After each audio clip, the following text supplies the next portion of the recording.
പ്രവേശിക്കാം. സ്തോത്രം.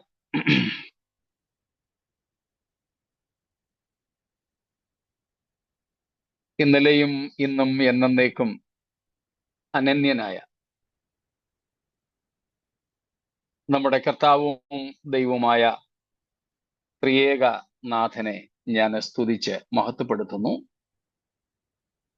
കർത്തൃസന്നിധിയിലായിരിക്കുന്ന കർത്താവിന്റെ ദാസന്മാർക്കും എല്ലാ വിശുദ്ധന്മാർക്കും ക്രിസ്തീയ വന്ദനങ്ങൾ അറിയിക്കട്ടെ.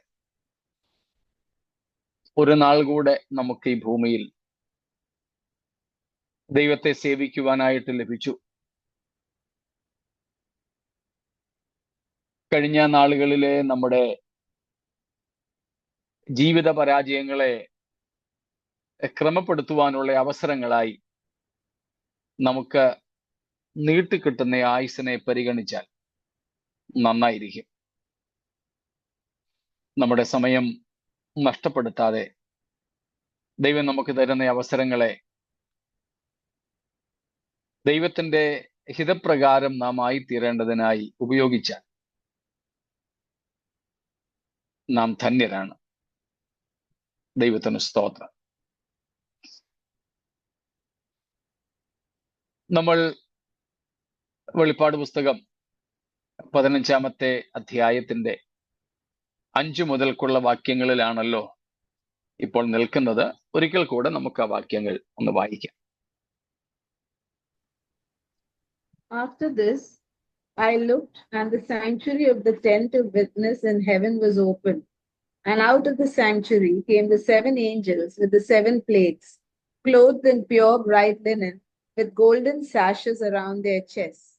And one of the 4 living creatures gave to the 7 angels 7 golden bowls full of the wrath of God, who lives forever and ever.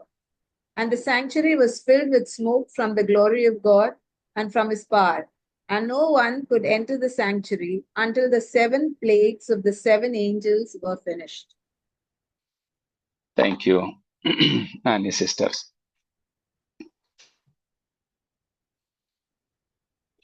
നാം ഇവിടെ നിന്ന് സ്വർഗീയ കൂടാരത്തെ കുറിച്ചാണ്,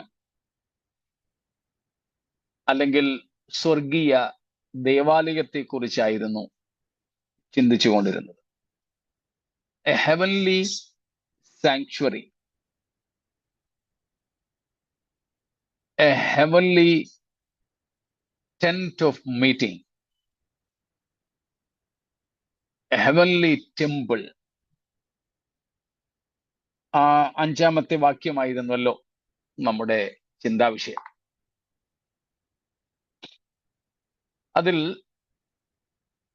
നാം പുറപ്പാട് പുസ്തകത്തിൽ നിന്നും എബ്രായ ലേഖനത്തിൽ നിന്നും കണ്ടത്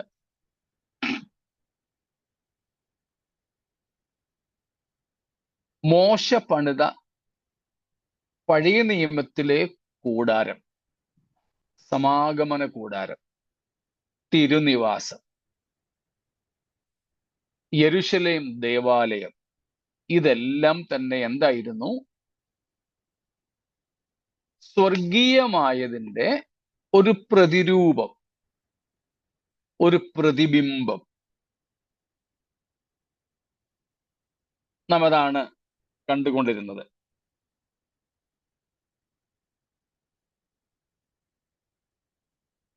എബ്രായ ലേഖനം 8-ാം അധ്യായത്തിൽ നിന്നും 9-ാം അധ്യായത്തിൽ നിന്നും നാം അക്കാര്യങ്ങൾ പഠിച്ചു വരികയായിരുന്നുവല്ലോ.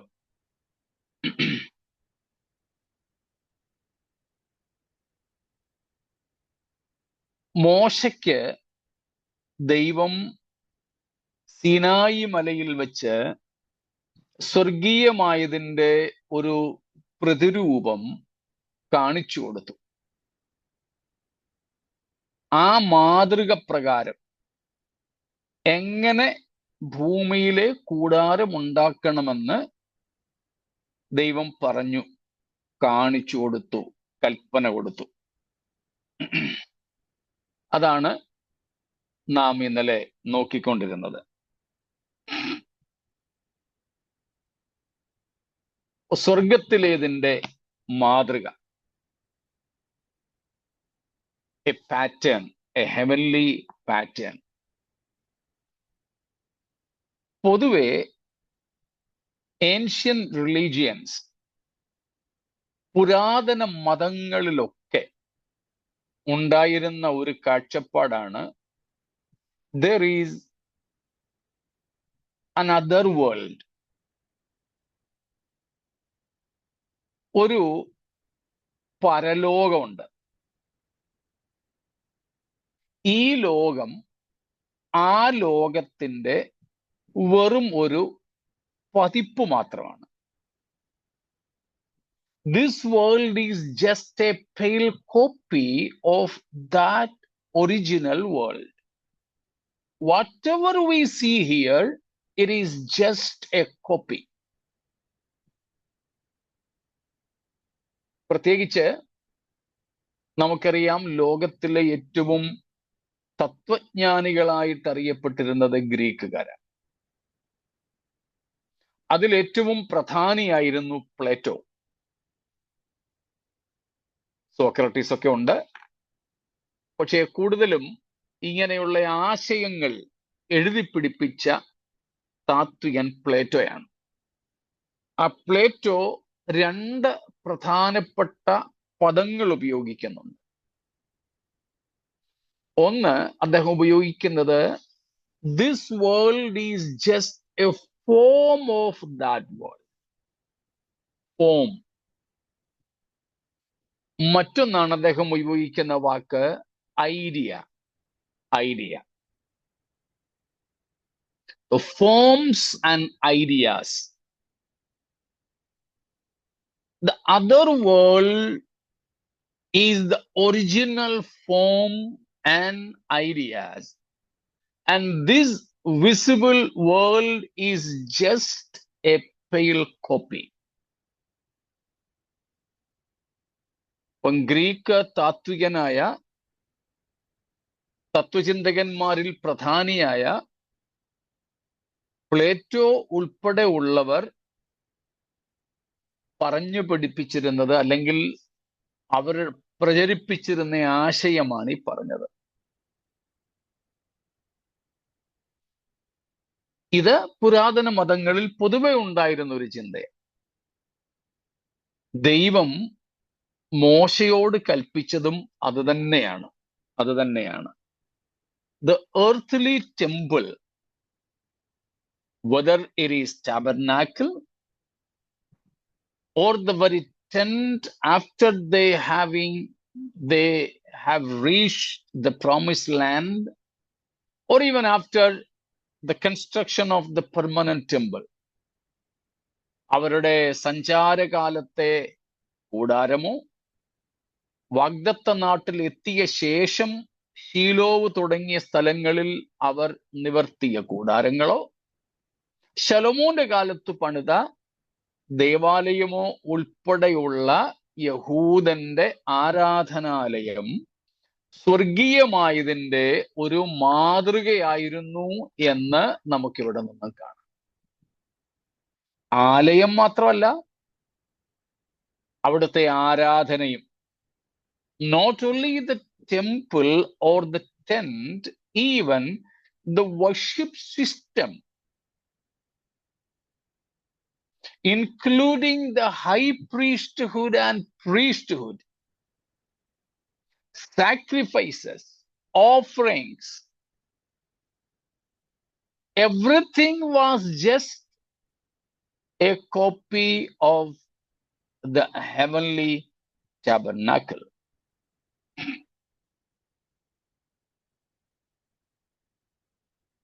സമാഗമന കൂടാരവും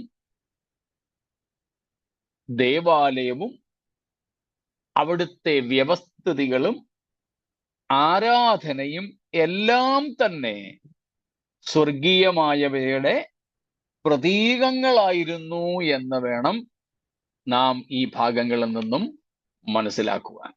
സ്തോത്രം. അതുകൊണ്ടാണ് നാം കഴിഞ്ഞ ദിവസവും കണ്ടതുപോലെ എക്സോഡസ് 25:40, പുറപ്പാട് 25-40 വാക്യം നമ്മൾ നേരത്തെ വായിച്ചിട്ടുണ്ടെങ്കിലും ഒന്നും കൂടെ വായിച്ചാട്ടെ. പുറപ്പാട് 25:40, 25:40. പർവ്വതത്തിൽ വെച്ച് കാണിച്ചു തന്ന മാതൃക പ്രകാരം അവയെ ഉണ്ടാക്കുവാൻ സൂക്ഷിച്ചുകൊള്ളണം. സ്തോത്രം. പർവ്വതത്തിൽ വെച്ച് കാണിച്ചു തന്ന മാതൃക പ്രകാരം. അത് ആവർത്തിച്ച് പുറപ്പാട് പുസ്തകത്തിൽ ദൈവം മോശയോട് പറയുന്നുണ്ട്.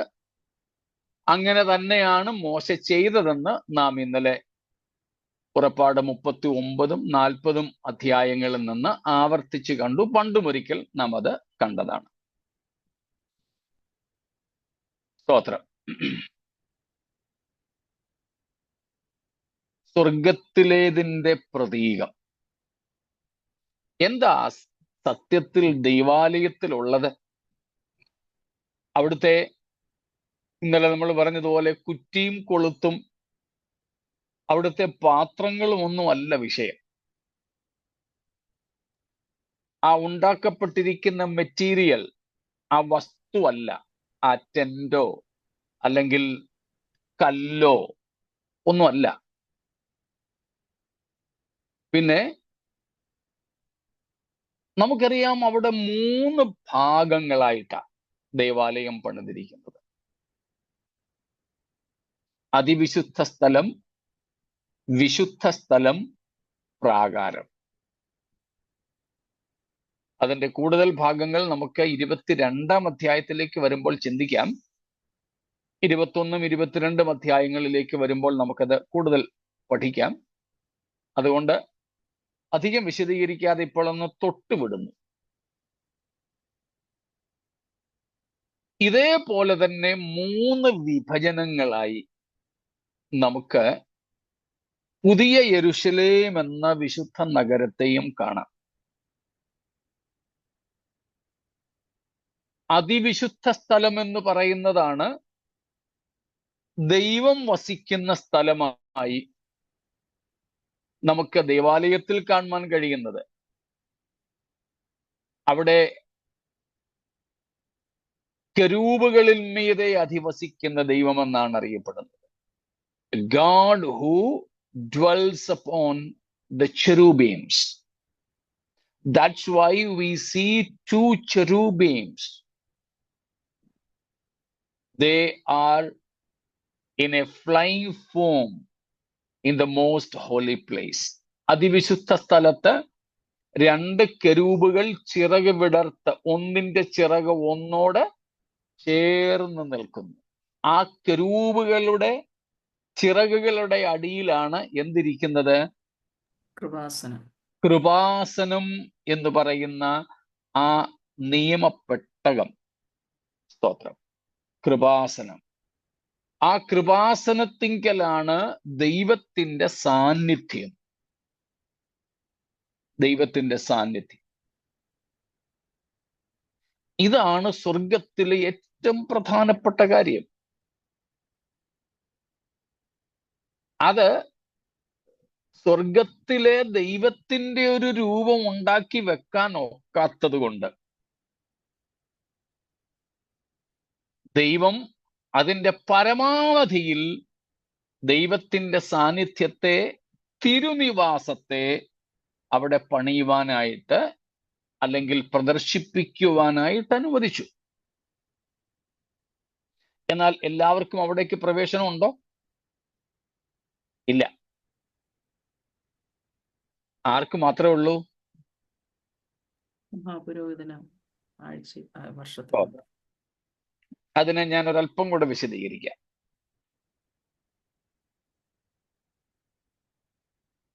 മിസ്രയീമിൽ നമുക്കറിയാം കടിഞ്ഞൂൽ സംഹാരം, the slain or slaying of or killing of the firstborns. നമ്മൾ പല പ്രാവശ്യം പറഞ്ഞിട്ടുണ്ട് എന്തുകൊണ്ടാണ് ദൈവം മിസ്രയീമിലെ മനുഷ്യന്റെയും മൃഗങ്ങളുടെയും ഒക്കെ കടിഞ്ഞൂലിനെ, ഫസ്റ്റ് ബോൺസിനെ സംഹരിച്ചതെന്ന്. ഓർമ്മയുണ്ടായിരിക്കുമല്ലോ നിങ്ങൾക്ക്.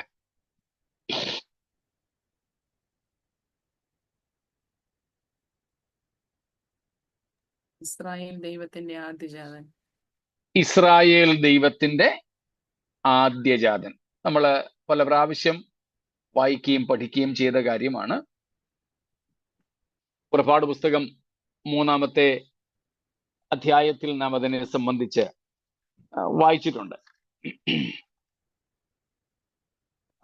4-ാമത്തെ അധ്യായത്തിൽ 4-ന്റെ 22-ഉം 23-ഉം വാക്യങ്ങൾ ഒന്നും കൂടെ വായിച്ചോളൂ. Exodus 4:22 and 23. നീ ഫറവോനോട്, യഹോവ ഇപ്രകാരം അരുളി ചെയ്യുന്നു, Yeah. ഇസ്രായേൽ എന്റെ പുത്രൻ, എന്റെ ആദിജാതൻ തന്നെ. എനിക്ക് ശുശ്രൂഷ ചെയ്യുവാൻ എന്റെ പുത്രനെ വിട്ടയക്കണമെന്ന് ഞാൻ നിന്നോട് കൽപ്പിക്കുന്നു.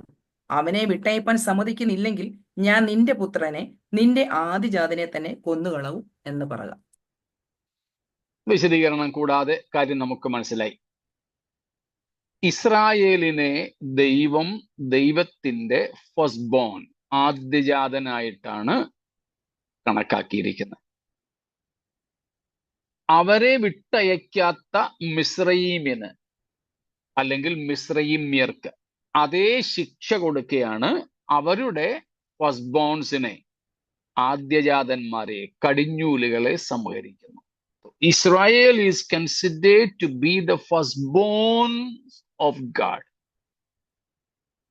Because Egyptians did not let them go, God punished them with the murder of their firstborns. അത് കഴിഞ്ഞു. അവരുടെ കടിഞ്ഞൂൽ സംഹാരം കഴിഞ്ഞിട്ട് ദൈവം അവരെ വിടുവിച്ചു. ഓക്കെ,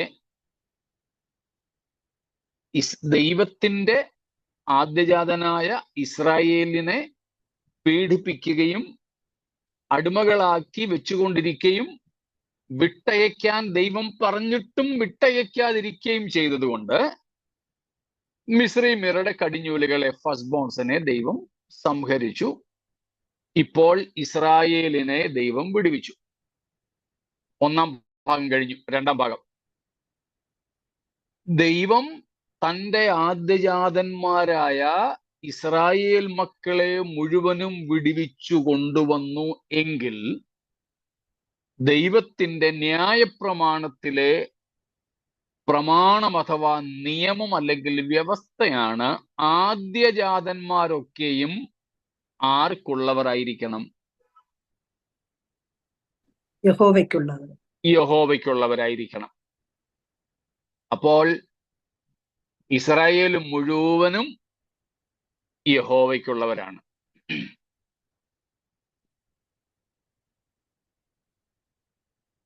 പൊതുവായി ഇസ്രായേൽ മുഴുവനും യഹോവയ്ക്കുള്ളവർ. എന്നാൽ ദൈവം അതിൽ നിന്ന് ഒരു തെരഞ്ഞെടുപ്പ് കൂടെ നടത്തുകയാണ്. മുഴു ഇസ്രായേലിനും പകരമായി ദൈവം അവരുടെ ഇടയിൽ നിന്ന് ഒരു ഗോത്രത്തെ തിരഞ്ഞെടുക്കുന്നു. നമുക്കറിയാം അതേത് ഗോത്രമാണെന്ന്. യഹൂദ ഗോത്രം. ലേവി ഗോത്രം. നമുക്കൊന്ന് വായിക്കാം. സംഖ്യാപുസ്തകം, the book of Numbers, chapter 3, verses 11, 12 and 13. സംഖ്യ 3-ന്റെ 11, 12, 13. And the Lord spoke to Moses, saying, Behold, I have taken the Levites from among the people of Israel, instead of every firstborn who opens the womb among the people of Israel. The Levites shall be mine, for all the firstborn are mine. On the day that I struck down all the firstborn in the land of Egypt, I consecrated for my own all the firstborn in Israel, both of man and of beast. They shall be mine. I am the Lord. Israel മുഴുവനും ദൈവത്തിന് ആദ്യജാതന്മാരാണ്. ദൈവം അവിടെ ഒരു വേർതിരിവൂടെ വെക്കുന്നു. ഇസ്രായേലിലെ കടിഞ്ഞൂലുകൾ, first bones എല്ലാം എനിക്കുള്ളത്. എന്നാൽ അങ്ങനെ ഇസ്രായേലിലെ ഓരോ കടിഞ്ഞൂലിനെയും ദൈവത്തിന് കൊടുക്കാൻ പോയാൽ അവർ ബുദ്ധിമുട്ടുമെന്നതുകൊണ്ട് ദൈവം തന്നെ പറയുന്നു, ഇസ്രായേലിലെ സകല കടിഞ്ഞൂലുകൾക്കും പകരമായി ഞാൻ ലേവിയെ തിരഞ്ഞെടുക്കുന്നു. അപ്പോൾ ഈ കടിഞ്ഞൂലുകൾക്ക് മാത്രമേ ദൈവത്തിന്റെ സന്നിധിയിലേക്ക് അടുത്തു വരുവാൻ അനുവാദമുള്ളൂ. നാം അത് അതിന്റെ 45 വാക്യത്തിലും കാണുന്നുണ്ട്. ഈ വായിച്ചതായതുകൊണ്ട് ഇനി വായിക്കുന്നില്ല, നിങ്ങൾക്ക് പഠനത്തിന് വേണ്ടിയിട്ട് സൂചിപ്പിക്കുന്നതേ ഉള്ളൂ. Even verses 44 and 45 also speak about the same, that God chose Levites instead of or on behalf of, as the substitutes of the firstborns in Israel for himself. ദൈവത്തിനായിട്ട് തന്നെ ഇസ്രായേലിലെ സകല കടിഞ്ഞൂലുകൾക്കും പകരമായി ലേവ്യ ഗോത്രത്തെ മുഴുവനുമായിട്ട് ദൈവം ദൈവത്തിനായിട്ടെടുത്തു. അങ്ങനെ ദൈവം ദൈവത്തിനായിട്ട് വേർതിരിച്ചവർക്ക് മാത്രമേ ദൈവത്തെ സേവിക്കുവാനും ദൈവത്തിന്റെ സന്നിധിയിലേക്ക് അടുത്തു വരുവാനും അനുവാദമുണ്ടായിരുന്നുള്ളൂ. Following me? Only these chosen people could serve God and rather approach his throne, his presence.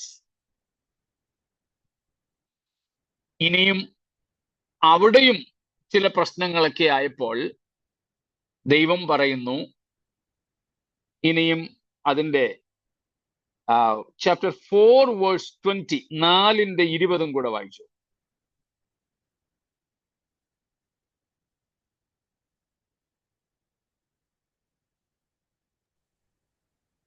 എന്നാൽ അവർ വിശുദ്ധ മന്ദിരം കണ്ടിട്ട് മരിച്ചു പോകാതിരിക്കേണ്ടതിന് ക്ഷണം നേരം പോലും അകത്ത് കടക്കരുത്. അതാണോ? അത് തന്നെ. ലേവ്യ ഗോത്രത്തെ മുഴുവനും ദൈവത്തോട് അടുത്തു വരുമാറാക്കി. ഇന്നലെ മുഖവുരയിൽ ഞാൻ പറഞ്ഞൊരു കാര്യമുണ്ട്, ഓർമ്മയുണ്ടോ എന്ന് എനിക്കറിയത്തില്ല.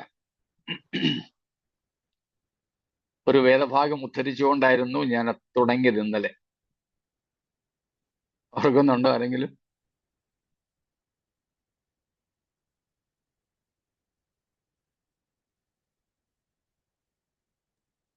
അറുപത്തഞ്ചാം സങ്കീർത്തനം 65 സങ്കീർത്തനം 4 വാക്യത്തിൽ ഞാൻ ഉദ്ധരിച്ചുകൊണ്ടാണ് തുടങ്ങിയത്. തന്റെ പ്രാകാരങ്ങളിൽ പാർക്കേണ്ടതിന് തെരഞ്ഞെടുത്തടുത്തിരിക്കുന്ന മനുഷ്യൻ ഭാഗ്യവാൻ. അപ്പോൾ ദൈവം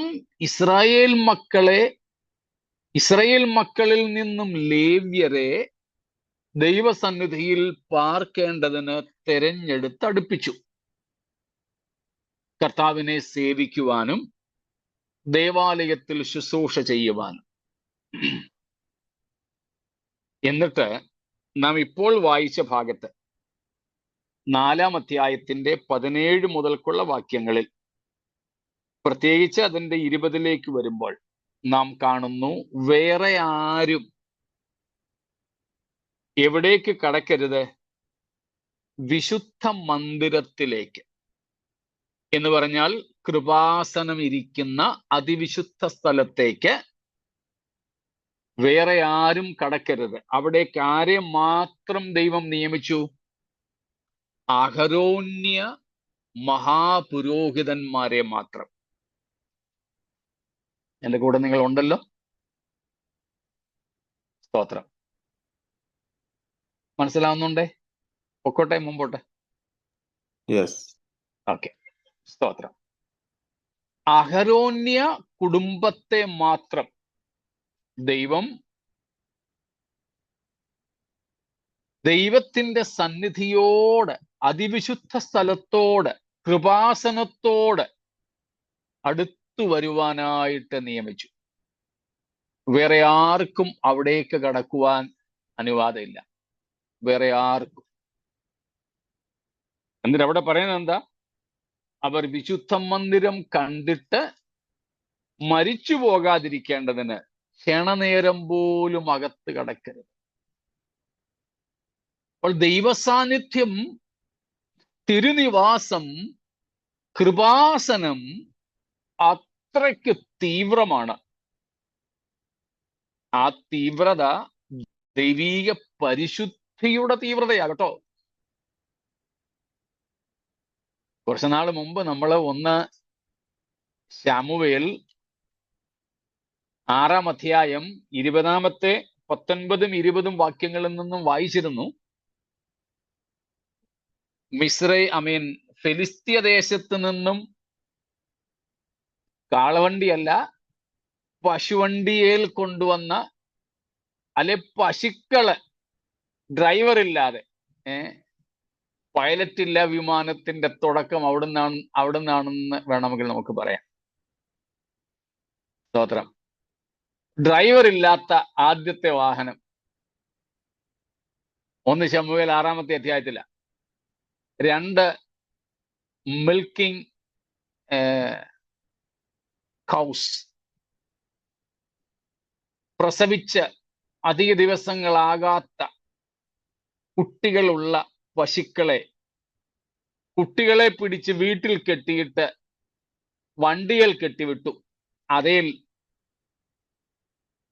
കൃപാസനം, നിയമപെട്ടകവും കൂടെ കയറ്റിവെച്ചു. അത് വന്ന കാര്യമൊക്കെ നമുക്ക് ശമൂവേലിന്റെ പുസ്തകത്തിൽ കാണാം. സാധാരണ കാണാനൊക്കാത്ത ആ വലിയ കാഴ്ച ജനത്തിന് വളരെ അത്ഭുതമായി. അവരത് നോക്കി. 19-ാമത്തെ വാക്യത്തിൽ നമ്മൾ വായിക്കുന്നത്, ബേത്ത്ശേമെശ്യർ യഹോവയുടെ പെട്ടകത്തിൽ നോക്കുക കൊണ്ട് 50,070 പേരെ മരിക്കുമാറാക്കി. ഇവിടെ നമ്പേഴ്സ്, സംഖ്യാപുസ്തകം 4-ന്റെ 20-ൽ നമ്മൾ കണ്ടു, ക്ഷണനേരം അവർ കടക്കരുതകത്ത്. അപ്പോൾ മഹാപുരോഹിത ശുശ്രൂഷയ്ക്ക് വേണ്ടി ദൈവത്തിന്റെ കൃപാസനത്തോട് അടുത്തു വരുവാൻ ആരെയാണ് ദൈവം അനുവദിച്ചത്? അഹരോനെ. കൂടെ വരുന്നുണ്ടല്ലോ. ഇസ്രായേൽ ദൈവത്തിന്റെ ആദ്യജാതൻ, അവരോട് കഠിനമായി ഇടപെട്ട മിസ്രയീമ്യരുടെ കടിഞ്ഞൂലുകളെ ദൈവം സംഹരിച്ചു. തന്റെ ആദ്യജാതനായ ഇസ്രായേലിനെ പുറപ്പെടുവിച്ചു. അവർക്ക് പകരമായി, അവർ ആദ്യജാതന്മാരായതുകൊണ്ട് അവർക്ക് പകരമായി അവരുടെ ആദ്യജാതന്മാരെ ദൈവം തനിക്ക് വേണ്ടി തിരഞ്ഞെടുത്തു. അവർക്ക് പകരമായി ലേവ്യരെ ദൈവം തിരഞ്ഞെടുത്തു. ലേവ്യരിൽ നിന്നും എല്ലാവർക്കും കൃപാസനത്തോട് അടുത്ത് വരുവാൻ അനുവാദമില്ല. അഹരോന്യർക്ക് മാത്രം, അഹരോന്റെ മക്കൾക്ക് മാത്രം. ഇവരെല്ലാം നമുക്ക് വിളിക്കാൻ പറ്റുന്ന പേരെന്താണ്?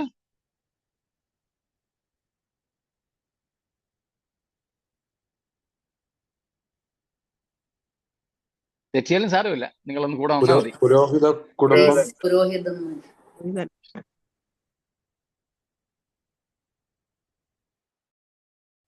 അല്ല, പുരോഹിതന്മാരെന്ന് പിന്നീട് നമുക്ക് വിളിക്കാം. ആദ്യജാതന്മാർ, yes, firstborns or first fruits, ആദ്യജാതന്മാർ. സ്തോത്രം.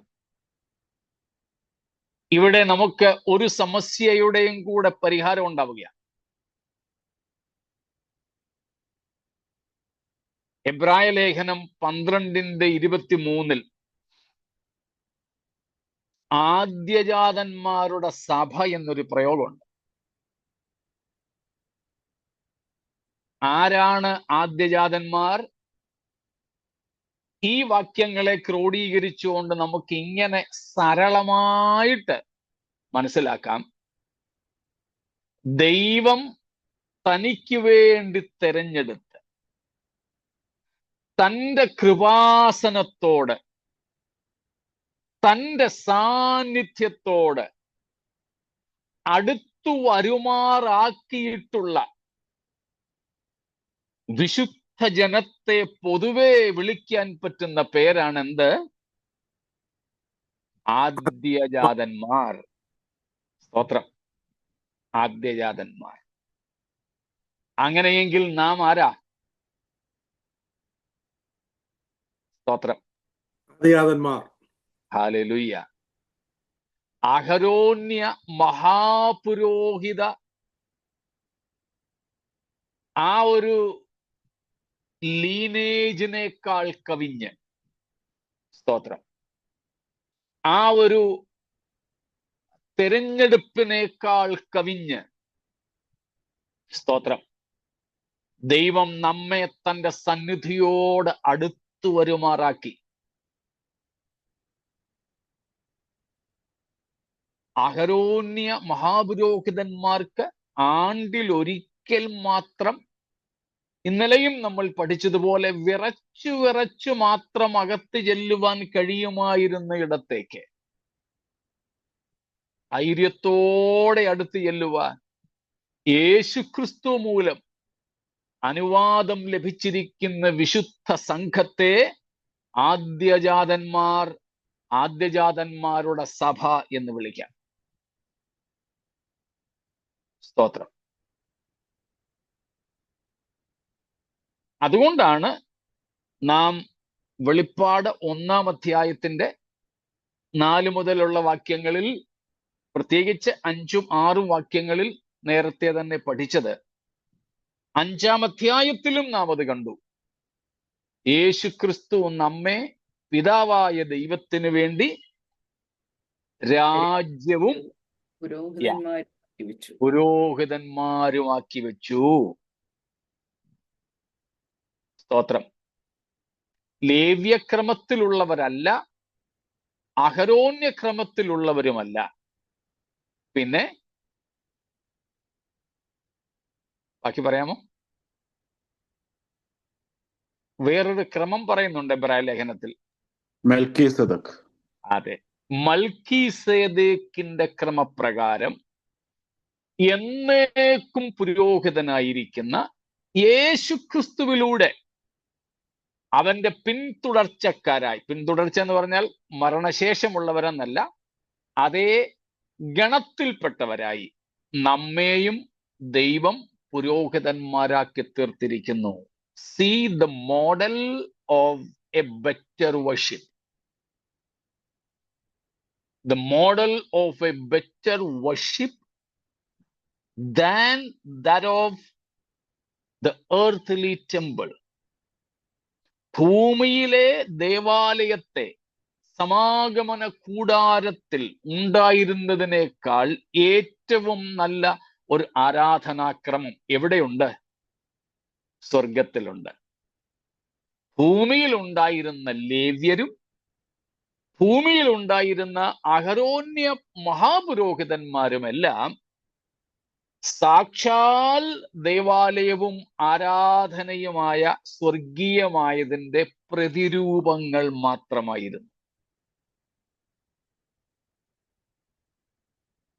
എന്നാലും അവയൊന്നും അവയോളം എത്തില്ല. കൂടെ ഉണ്ടല്ലോ? സ്തോത്രം. അപ്പോൾ ദേവാലയം, സമാഗമന കൂടാരം, അതിലെ ഏറ്റവും പ്രധാനപ്പെട്ട കാര്യം എന്താണ്? അതിവിശുദ്ധ സ്ഥലം. അതിവിശുദ്ധ സ്ഥലത്തെ ഏറ്റവും പ്രധാനപ്പെട്ട കാര്യം എന്താണ്? കൃപാസനം. കൃപാസനം, തിരുനിവാസം അല്ലെങ്കിൽ കൃപാസനം. എന്താണ് അതിന്റെ അർത്ഥം? അതിന്റെ യഥാർത്ഥ രൂപം? സ്വർഗത്തിലെ ഏറ്റവും പ്രധാനപ്പെട്ട ഘടകം എന്താണെന്ന് നാം വെളിപ്പാട് 4-ാം അധ്യായത്തിൽ കണ്ടായിരുന്നു. അവിടെ മുതൽ ഇങ്ങോട്ട് പലപ്പോഴും പല അധ്യായങ്ങളിലായിട്ട് കണ്ടുവരുന്നു. എന്താണത്? ദൈവസാന്നിധ്യം. ദൈവസാന്നിധ്യം. സ്തോത്രം. ദൈവസാന്നിധ്യം. ഇനി അവിടെ ഒരു വിളക്കുണ്ടല്ലേ, ദേവാലയത്തിൽ ഒരു വിളക്കുണ്ടല്ലോ. ആ വിളക്കിന്റെ പ്രത്യേകത എന്താ? അല്ല, ദേവാലയത്തിലെ വിളക്കിന്റെ പ്രത്യേകത അതെപ്പോഴും കത്തിക്കൊണ്ടിരിക്കണം. എപ്പോഴും കത്തിക്കൊണ്ടിരിക്കും. പിന്നെ അതിന്റെ രൂപത്തിനൊരു പ്രത്യേകത, 7 നിലവിളക്ക്. 7 കവര ഇതായിട്ട് 7 ബ്രാഞ്ചസ്. കവരവിളക്കാണ്. കവരവിളക്ക്. അടിപൊളിയായി ഉണ്ടാക്കുന്നത്. Yes. Only one lampstand, but with 7 branches. 7 branches. Yeah. വിളക്കൊന്നേ ഉള്ളൂ, അതിന് 7 ശാഖകളാണ്. 7 ശാഖകൾ. ഒരു തണ്ട് മുകളിലേക്ക് നേരെയുണ്ട്, ബാക്കി 3 വെച്ച്. അതെന്തിന്റെ പ്രതീകമാ സത്യത്തിൽ?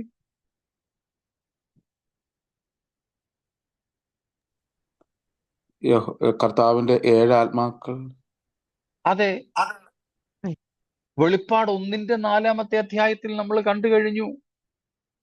ഇരിക്കുന്നവനും ഇരുന്നവനും വരുന്നവനുമായ ദൈവത്തിന്റെ സിംഹാസനത്തിന്റെ മുൻപിലുള്ള 7 ആത്മാക്കൾ. 7 spirits of God. 5 അധ്യായത്തിലും 4 അധ്യായത്തിലും നാം വീണ്ടും കാണുന്നുണ്ട്. എന്താണ്? 7 ആത്മാക്കളായ 7 ദീപങ്ങൾ. 7 ദീപങ്ങൾ. 7 ദീപങ്ങൾ 4-ന്റെ 5-ാമത്തെ വാക്യത്തിലാണ്. Revelation 4:5. 7 ആത്മാക്കളായ 7 ദീപങ്ങൾ. ഒറ്റ തണ്ട്, അതിൽ 7 ശാഖകൾ. പരിശുദ്ധാത്മാവിന്റെ പ്രതീകമായി അവിടെ നമുക്ക് വിളക്കുകളെ കാണാം. ആ വിളക്കിനെ കാണാം. ഒറ്റ വിളക്ക്, കവരവിളക്ക്. ക്രിസ്തുവിന്റെയും പ്രതീകമാണെന്ന് നമുക്ക് 21-ാം അധ്യായത്തിൽ നിന്ന് മനസ്സിലാക്കാം. ഇന്നലെയും നമ്മൾ പറഞ്ഞതുപോലെ, ഇപ്പോൾ നാം കേട്ടതുപോലെയും കുഞ്ഞാട് അതിന്റെ വിളക്കാണ്. സ്തോത്രം. നമ്മൾ പാട്ടും പാടാറുണ്ട്, കുഞ്ഞാടതിൻ വിളക്കാണ്. സ്തോത്രം. ഇരുളൊരു ലേശവും അവിടെയില്ല. അവിടെയുള്ള യാഗപീഠം, 2 യാഗപീഠങ്ങളെ പറ്റി നമ്മൾ പഠിക്കുകയുണ്ടായി. 5-ലും 8-ലും ഒക്കെ വെച്ച്, 5-ാം അധ്യായത്തിലും 8-ാം അധ്യായത്തിലും ഒക്കെ വെച്ച് നമ്മൾ കണ്ടു യാഗപീഠങ്ങളെ കുറിച്ച്. ദേവാലയത്തിൽ 2 യാഗപീഠങ്ങളുണ്ട്. ഒന്ന് ധൂപപീഠമുണ്ട്, മറ്റൊന്ന് യാഗപീഠമുണ്ട്. ആ യാഗപീഠവും എന്തിന്റെ പ്രതീകമായി നമുക്ക് മനസ്സിലാക്കാം? കർത്താവ് ക്രിസ്തുയേശുവിന്റെ യാഗത്തെ, കുരിശുമരണത്തെ. യേശുക്രിസ്തുവിന്റെ പ്രാതിനിധ്യം വഹിക്കുന്നതാണത്. സ്തോത്രം. ധൂപപീഠത്തിന്റെ അർത്ഥം നമ്മൾ കഴിഞ്ഞ ദിവസങ്ങളിൽ കണ്ടിരുന്നു, ആ അധ്യായങ്ങൾ പഠിച്ചപ്പോൾ.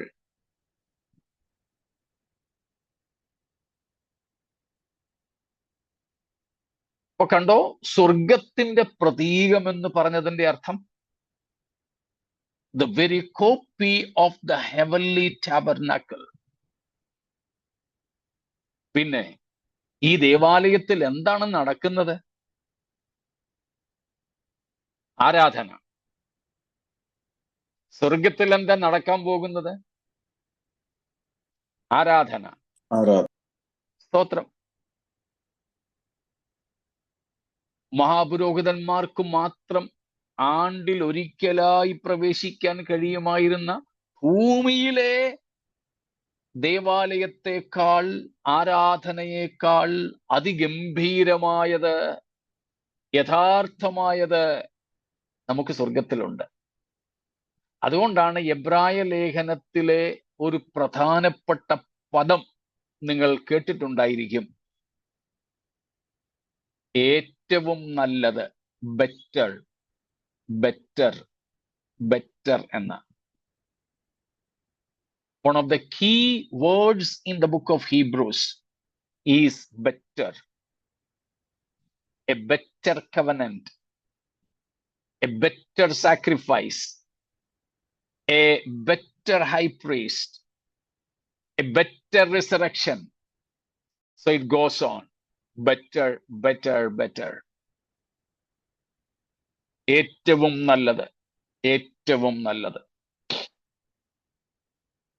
ഇങ്ങനെ മൊത്തമായി നോക്കിയാൽ സ്വർഗത്തിന്റെ ഒരു പ്രതിരൂപമായി നമുക്ക് എന്തിനെ കാണാം? ഈ ഭൂമിയിലെ ദേവാലയത്തെ. ഇന്നലെ ഞാൻ പറഞ്ഞല്ലോ, സ്വർഗത്തിൽ ഇങ്ങനെ ഒരു ദേവാലയം ഇല്ല. സ്വർഗമേ ഈ ദേവാലയത്തിന്റെ പ്രതിരൂപമാണ്. ഇന്നലെ ഒരു ചോദ്യം നമ്മുടെ മീറ്റിംഗ് കഴിഞ്ഞപ്പം എനിക്ക് കിട്ടിയിരുന്നു. അതിന് ഉത്തരം ഇപ്പോൾ കിട്ടിക്കാണുമായിരിക്കും. രാത്രി എനിക്ക് റെസ്പോണ്ട് ചെയ്യാൻ കഴിഞ്ഞില്ല. ഇന്നാകാം എന്ന് കരുതിയും കൂടെ ആയിരുന്നു. ഇന്നലെ നമ്മുടെ മീറ്റിംഗ് കഴിഞ്ഞ ഉടൻ തന്നെ അടുത്ത മീറ്റിംഗ് ഉണ്ടായിരുന്നപ്പോൾ ഞാനത് കണ്ടത്. ഒരു ചോദ്യം എനിക്ക് ലഭിച്ചിരുന്നു. സ്വർഗത്തിൽ അങ്ങനെ ഒന്നില്ലെങ്കിൽ പിന്നെങ്ങനെയാണ് അതിന്റെ മാതൃക കാണിച്ചത്? അർത്ഥമാണ്, സ്വർഗത്തിൽ ഇങ്ങനെ ഒരു ദേവാലയമല്ല, സ്വർഗം തന്നെ എന്താണ്? ഈ ദേവാലയത്തിന്റെ ദേവാലയമാണ്. കാരണം ദൈവം അവിടെ വസിക്കുന്നു. ത്രിയേക ദൈവത്തെ നാം കണ്ടു. ആ ത്രിയേക ദൈവത്തിന്റെ പ്രതീകങ്ങൾ നമുക്ക് ഭൂമിയിലെ സമാഗമന കൂടാരത്തിൽ കാണാം. ഈവൻ നമ്മൾ സ്വർഗത്തിൽ എത്തിക്കഴിഞ്ഞ ശേഷവും അവിടെ നടക്കുന്ന ആരാധനയും അവിടെ നടക്കുന്ന ആത്മീയ കാര്യാദികളുടെയും വെറും ഒരു നിഴല് മാത്രമായിട്ടാണ് ഭൂമിയിലെ ദേവാലയത്തിൽ കാര്യങ്ങൾ നടന്നുകൊണ്ടിരുന്നത്. സ്തോത്രം. തിരുനിവാസത്തിലെ കെരൂബുകൾ ജീവനില്ലാത്ത കെരൂബുകളുടെ ഒരു രൂപം മാത്രം. കെരൂബുകളിന്മേൽ അധിവസിക്കുന്ന ദൈവത്തിന്റെ പ്രതീകമായി മാത്രം. അവിടെ ദൈവത്തിന്റെ രൂപമൊന്നുമില്ല. എന്നാൽ സ്വർഗത്തിലെത്തിയാൽ നമുക്ക് ആരെ കാണാം? സാക്ഷാൽ ദൈവത്തെ കാണാം. ആ ദൈവസിംഹാസനത്തോട് ചേർന്നുള്ള 4 ജീവികളെ നമ്മൾ 4-ാം അധ്യായം മുതൽ ഇങ്ങോട്ട് കാണുന്നുണ്ട്. ഇപ്പോൾ നമ്മൾ പഠിക്കുന്ന ഈ 6-ാമത്തെ വാക്യത്തിലും നാം കാണുന്നുണ്ട്. സ്തോത്രം. ഇത്രയും കാര്യങ്ങൾ വ്യക്തമായോ? സ്തോത്രം. സ്തോത്രം. സ്തോത്രം. അപ്പോൾ യേശുക്രിസ്തു എന്ന നിത്യ മഹാപുരോഹിതൻ നമുക്ക് മുൻപേ സാക്ഷാൽ സ്വർഗീയ വിശുദ്ധ മന്ദിരത്തിലേക്ക്, അല്ല അതിവിശുദ്ധ മന്ദിരത്തിലേക്ക് പ്രവേശിച്ചത് കൊണ്ട് അവന്റെ കൂടെ നമുക്കും അവിടേക്ക് എന്തുണ്ട്? പ്രവേശനമുണ്ട്. ഹല്ലേലൂയ. സ്തോത്രം. യേശു ലേവ്യ ഗോത്രത്തിൽപ്പെട്ടവനല്ലായിരുന്നു. അതുകൊണ്ട് ലേവ്യരുമായി ബന്ധമില്ലാത്ത നമുക്കും അവന്റെ പുറകെ കയറി ചെല്ലാം. സ്തോത്രം. ധൈര്യത്തോടെ ഇന്നും നമുക്ക് ആ തിരുസന്നിധിയിൽ ധൈര്യത്തോടെ അടുത്ത് ചെല്ലുവാൻ പുത്രത്വം ദൈവം നൽകിയിരിക്കുന്നു. സ്തോത്രം. ഇത്രയും മനസ്സിലായെങ്കിൽ 6-ാമത്തെ വാക്യത്തിന്റെ ഒരു ചെറിയ അംശം കൂടെ പറഞ്ഞ് നമുക്ക് നിർത്താം. 5ഉം 6ഉം ഒന്നും കൂടെ വായിച്ചോളൂ. Verses 5 and 6 once again, please. ഇതിന്റെ ശേഷം സ്വർഗത്തിലെ സാക്ഷ്യകൂടാരമായ ദൈവാലയം തുറന്നത് ഞാൻ കണ്ടു. 7 ബാധയുള്ള 7 ദൂതന്മാരും ശുദ്ധവും ശുഭ്രവുമായുള്ള ശണവസ്ത്രം ധരിച്ചും മാറത്ത് പൊൻകച്ച കെട്ടിയും കൊണ്ട് ദൈവാലയത്തിൽ നിന്ന് പുറപ്പെട്ടു വന്നു. സ്തോത്രം. ദേവാലയം തുറന്നു. തുറന്നു എന്നതിന്റെ അർത്ഥം അവിടെ നിന്നും വന്നു എന്ന് നമ്മളെ കാണിക്കുന്നതിന് വേണ്ടി മാത്രമാണ്. Then these 7 angels coming out of that tabernacle, ആ കൂടാരത്തിൽ നിന്ന് 7 ദൂതന്മാർ അന്തിമ ന്യായവിധിയുടെ കലശങ്ങളുമായി പുറപ്പെടുന്നു. അർത്ഥം, the very authority of these angels are from God himself. ഈ 7 ദൂതന്മാരുടെ ന്യായവിധി നടത്തുന്നതിനുള്ള അധികാരം ദൈവത്തിൽ നിന്ന് തന്നെയാണ് എന്ന് ആ കാര്യം വ്യക്തമാക്കും. അവർ തങ്ങളുടെ ഇഷ്ടമനുസരിച്ചോ വേറെ ആരുടെയും ഇഷ്ടം നടപ്പാക്കുന്നതിനോ വേണ്ടിയല്ല ഈ ന്യായവിധികൾക്കുള്ള അധികാരം ഇവർക്ക് നൽകിയിരിക്കുന്നത്. ദൈവം തന്നെയാണെന്ന്, ദൈവിക അധികാരം തന്നെയാണെന്ന് ആ 6-ാം വാക്യം നമുക്ക് വെളിപ്പെടുത്തി തരുന്നു. The very authority of these judgments rests upon God himself. These angels are simply carrying out the authority and commandment of God, Lord Almighty. Stotra. God is sending them out. They are not coming from, but they are being sent. അവർ വരികയല്ല, അല്ലെങ്കിൽ അവർ പുറപ്പെടുകയല്ല, ദൈവം അവരെ അയക്കുകയാണെന്ന് ഈ കാര്യം വ്യക്തമാക്കുന്നു. സ്തോത്രം. അപ്പോൾ ദൈവിക അധികാരത്തോടുകൂടെയാണ് അവർ ഇത് ചെയ്യുന്നത് എന്ന് വ്യക്തം. സ്തോത്രം. So these angels are unleashing God's wrath and judgment. അവർ വെറും മാധ്യമങ്ങൾ മാത്രം. ദൂതന്മാർ ഇവിടെ വെറും മാധ്യമങ്ങൾ മാത്രം. സ്തോത്രം. ദൈവമാണ് അതിൻ്റെ അധികാര കേന്ദ്രം. The origin, the source of authority, the source of judgment.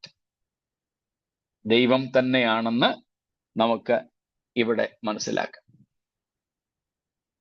And they are coming out of the tent or the temple. They are dressed. All these things establish the fact that the judgment is divine, holy, and righteous. ഇവർ ദേവാലയത്തിൽ നിന്നും പുറപ്പെട്ടു വരുന്നത് കൊണ്ടും 4 ജീവികളിൽ ഒന്ന്, ദൈവസിംഹാസനത്തോട് അടുത്ത് നിൽക്കുന്ന 4 ജീവികളിൽ ഒന്ന് കലശങ്ങൾ ഇവർക്ക് കൈമാറിയത് കൊണ്ടും ഈ ദൂതന്മാരുടെ വസ്ത്രധാരണവും എന്തിനെ കുറിക്കുന്നു? അവർ നടത്തുന്ന ന്യായവിധി അവരുടേതല്ല, ദൈവത്തിന്റെ ആലോചനയും ദൈവത്തിന്റെ ക്രോധവും ആണെന്നും. അടുത്തത്, ദൈവിക വിശുദ്ധിയുടെയും നീതിയുടെയും എക്സിക്യൂഷൻ, നടത്തിപ്പാണെന്നും വ്യക്തമാകുന്നു. അവരുടെ വസ്ത്രവും അവർക്ക് കലശങ്ങൾ കൈമാറുന്നത് ദൈവസിംഹാസനത്തിന്റെ കൂടെ ഉള്ള ജീവികളാണെന്നുള്ളതും അവർ ഈ തുറന്ന ദേവാലയത്തിൽ നിന്ന് പുറത്തു വരുന്നു എന്നുള്ളതും ഈ കാര്യങ്ങളെ വ്യക്തമാക്കുന്നു. എന്തിനെയൊക്കെ? ന്യായവിധിയുടെ സ്രോതസ് ദൈവമാണെന്ന്, അതുകൊണ്ട് അത് വിശുദ്ധമാണെന്ന്, അത് ദൈവനീതിയുടെ പ്രദർശനമാണെന്ന്. സ്തോത്രം. ഹോളി ഇൻഡിഗ്നേഷൻ ഓഫ് ഗാഡ്, ദൈവത്തിന്റെ നീതിയുള്ള വിശുദ്ധമായ ക്രോധത്തിന്റെ പ്രതിഫലനമാണ് ഇവയെന്ന് ഈ കാര്യങ്ങൾ വ്യക്തമാക്കുന്നു. സ്തോത്രം. ഇത്രയും വ്യക്തമാണോ?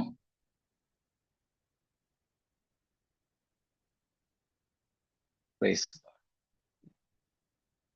ഇത്രയും കാര്യങ്ങളിൽ എന്തെങ്കിലും സംശയം ഇല്ലെങ്കിൽ ബാക്കി കർത്താവിന്റെ വരവ് താമസിച്ചാൽ നമുക്ക് നാളെയാകാം. ഞാനൊരു ചോദ്യം ചോദിച്ചോട്ടെ? എന്നോട് കഴിഞ്ഞ ദിവസം ഒരാള് ഇവിടെ ഞാൻ ട്രാക്ടർ എടുക്കാൻ പോയപ്പോൾ ചോദിച്ചതാ. അതായത് കർത്താവ് യഹൂദ ഗോത്രത്തിൽ ജനിച്ചതാണല്ലോ. അപ്പം ദൈവത്തിൽ നിന്ന് വന്നതാണെങ്കിൽ എങ്ങനെയാണ് യഹൂദ ഗോത്രത്തിൻ്റെതാവുന്നത്? പിന്നെ ജോസഫ് യഹൂദ ഗോത്ര, അത് അറിയാലോ, ആൾക്കാർ ഒരു എക്സ്ക്യൂസ് ആയിട്ട് ചോദിക്കുന്ന ഒരു ക്വസ്റ്റ്യൻ ആണ്. അപ്പൊ അതിന് എങ്ങനെ ആൻസർ ചെയ്യും? ജോസഫ് വളർത്ത പിതാവാണെന്നും പറയുന്നു. അപ്പൊ പിന്നെ നിങ്ങൾക്ക് എങ്ങനെ പറയാൻ സാധിക്കും? വ്യക്തമായിട്ട് ചോദിക്കുമായിരുന്നു അവര്. ഒരു ഡിബേറ്റ്, ഒരു ആർഗ്യുമെന്റേറ്റീവ് ആയിട്ടുള്ള ഒരു. യേശുവിന് മനുഷ്യ ജന്മം എടുക്കുന്നതിന് ഏതെങ്കിലും ഒരു വിഭാഗത്തിൽ വന്നേ പറ്റൂ. റോമാലേഖനം 10-ാം അധ്യായത്തിൽ വായിക്കുന്നത് പോലെ ജഡപ്രകാരം ക്രിസ്തുവും അവരിൽ നിന്നല്ല ഉത്ഭവിച്ചത്. അതെ, ആമേൻ. മറിയ ദാവീദിന്റെ കുടുംബത്തിൽ പിറന്നവളാണ്. അതുകൊണ്ട് യേശുക്രിസ്തു ജനിച്ചത് ദാവീദിന്റെ ഗോത്രത്തിലാണ്, ദാവീദിന്റെ പട്ടണത്തിലാണ്. അതിനകത്ത് ഇനി എന്താ തെളിയിക്കേണ്ടത്? അവിടെ അല്ല, ഇത് തന്നെയാണ് ഞാനും പറഞ്ഞത്. പക്ഷെ അവർക്കിനിയും ഈ ചോദ്യത്തിന്റെ മുമ്പിൽ അവസരമേ ഉള്ളൂ. അത് മതി അവർക്ക്. അത് മതി. അത് മതി. പിന്നെ അവർക്ക് സ്വീകരിക്കാൻ മനസ്സില്ലെങ്കിൽ ഇനി എന്ത് പറഞ്ഞാലും ഗതിയില്ല. ഇങ്ങനെയുള്ള കുറെ കുനിഷ്ട് ക്വസ്റ്റ്യൻസുമായിട്ട്.